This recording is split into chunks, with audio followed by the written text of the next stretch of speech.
in Fair Verona, where we lay our scene. One more thing, you have to use your imagination. I'm 19 years old. If you laugh again, I'll make you guys pretend to be 19 too. My name is Rosie, Rosaline if I'm in trouble, and I'm the daughter of Romeo and Juliet. Yes, that Romeo and Juliet. No, they didn't die in the tube. Brace yourself for a recap, and don't worry. It's interesting in a my God, are you kidding me sort of way. My mom was a Capulet. My dad is a Montague.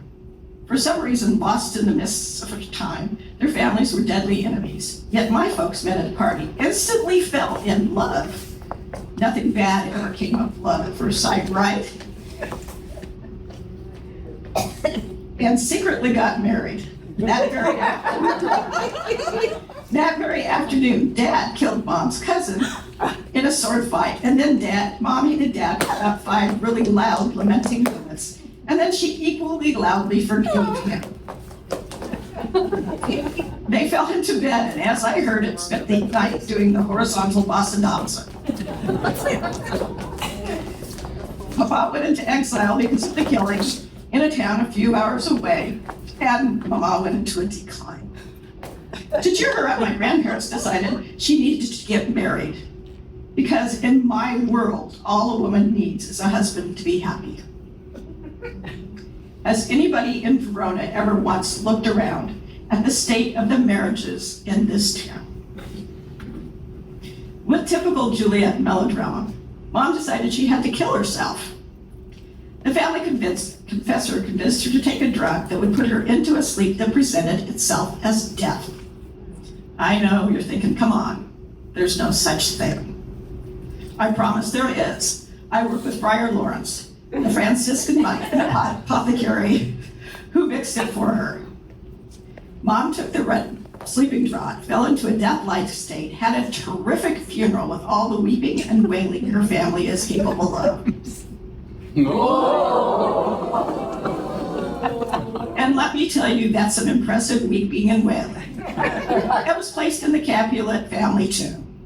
She was 13 years old and to all accounts a great-looking corpse. While in exile, Dad got the news that his new wife had suddenly and inexplicably taken up the long dirt nap.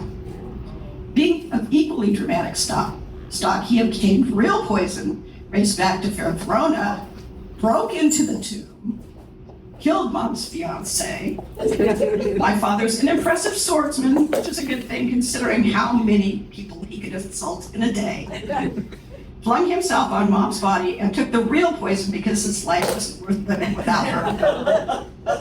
He was almost 16 years old, and in my observations, 16-year-old boys are idiots or worse. But again, what do I know?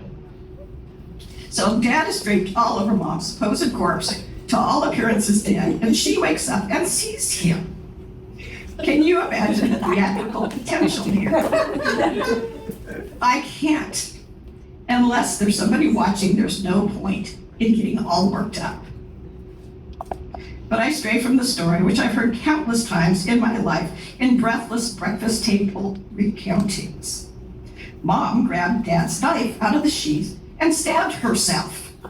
There was a lot of blood, and she fainted, but essentially she stabbed the gold pendant necklace her family had buried her with, and the knife skidded sideways, and she slashed her own chest. Oy. She still has the scar, which, when I'm rolling my eyes, she insists on showing me. With all that blood, she fainted, and when she came to, still very much alive, she crawled back up on the tomb, sobbed all over Dad's body again, and got wound up for a second self-stabbing. It was at this point Dad sat up, leaned over, and vomited all over the floor.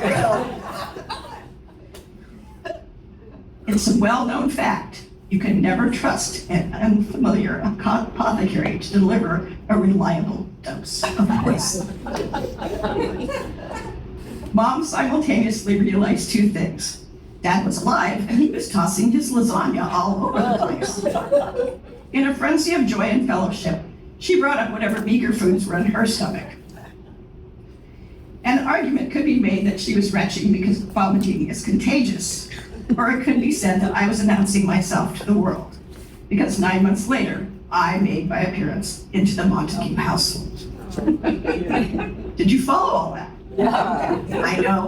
I know. But honest to God, strip away the melodrama, and that's what happened. You might think, why is a girl of Rosie's youth so sarcastic about love and passion? Let me tell you a couple of things. Number one, when you have true love and wild passion and broken-hearted tragedy stuffed up your nose every day of your life by your mother's family, your father's grandmother, your parents who constantly fight and reconcile and proclaim and monologue and fall into bed and have sex so loudly they keep the whole compound awake. Love and passion lose a little bit of their gilding. In fact, the entire topic is rather off-putting. Also, I have 6 younger siblings, and someone with sense has to care for them. And who else in this madly romantic family is there but me? 2. Actually, I'm not young. My parents have been trying to marry me off to some nobleman or another since I was 13 years old. As a proper daughter must do, I curtsy and thank them that I go to work finding these gentlemen wives who they immediately fall in love with and adore forever. I pride myself on my ability to match the aristocrats of Verona with their soulmates, while saving myself from the tapestry of love and passion and all the creaking of the mattress ropes and moaning and scratching and, Consequently, I'm old, almost 20 years old, a heart-whole spinster renowned for the bad luck of being repeatedly jilted, condemned to living in my parents' house, until my younger brother grows up, marries, and replaces his father as the head of the household. He's 6. I've assembled all the abilities to remain single, and I've got all the time in the world.